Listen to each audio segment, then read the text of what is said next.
کراچی کے مصروف ترین علاقے یونیورسٹی روڈ پر سیوک سینٹر کے مقام پر قائم بالائی گزرگاہ شدید خستہ حالی کا شکار ہو چکی ہے۔ مزید دیکھتے ہیں گلفام شیخ کی اس رپورٹ میں۔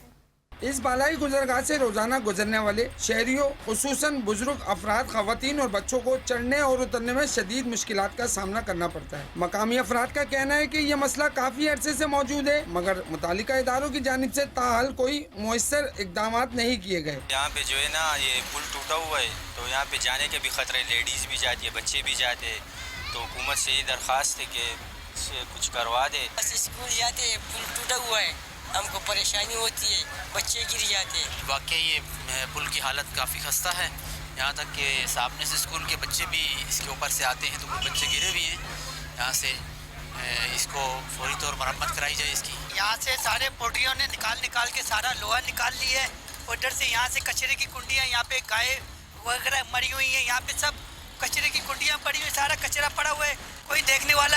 شہریوں نے خدشہ ظاہر کیا ہے کہ اگر فوری مرمت اور حفاظتی اقدامات نہ کیے گئے تو کسی بھی وقت بڑا حادثہ پیش آ سکتا ہے۔ شہریوں نے اعلیٰ حکام سے مطالبہ کیا ہے کہ اس بالائی گزرگاہ کی فوری مرمت کی جائے اور حفاظتی گرل نصب کر شہریوں کی جانوں کو محفوظ بنایا جائے۔ کیمرہ مین عمران یامین کے ساتھ گلفام شیخ، 5 نیوز کراچی۔